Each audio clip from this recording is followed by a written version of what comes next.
વિસ્તારથી જોઈએ તો વડોદરામાં નાર્કોટિક્સ કેસમાં એએસઆઈની ધરપકડ કરાઈ છે। એસએમસી એસઓજીના દરોડા દરમિયાન એએસઆઈ લક્ષ્મી દેસાઈની ધરપકડ કરી છે અને તપાસ હાથ ધરી છે। 15 દિવસ અગાઉ એસએમસીએ માદક પદાર્થની રેડ કરી હતી। એસઓજીના એએસઆઈની સંડોવણી ખુલતા જ તેની હવે ધરપકડ કરી લેવામાં આવી છે અને આગળની તપાસ હાથ ધરવામાં આવી। વધુ અપડેટ સાથે સંવાદદાતા કૃણાલ શર્મા અમારી સાથે જોડાઈ ગયા છે। કૃણાલ, નાર્કોટિક કેસમાં મોટો ખુલાસો થયો।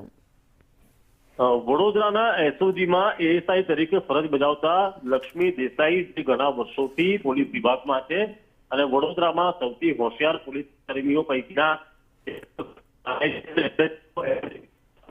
એસઓજી કામગીરી જેવા દૂષણો દૂર કરવાની હોય છે। ગૃહમંત્રી પણ તેની ઝુંબેશ ચલાવી રહ્યા છે। ત્યારે 15 દિવસ પહેલા એસએમસીએ વડોદરામાં નાર્કોટિક્સની બાતમી મળતા અહીંયા રેડ કરી હતી અને તેમાં તપાસ ચાલતી હતી। જેમાં એસઓજીના એએસઆઈ લક્ષ્મી દેસાઈની સંડોવણી બહાર આવતા એસએમસી તેની ધરપકડ કરી છે, વધુ તપાસ હાથ ધરી છે અને આગળના દિવસોમાં વધુ ખુલાસો થાય તેવી પણ શક્યતા છે। આભાર માહિતી માટે।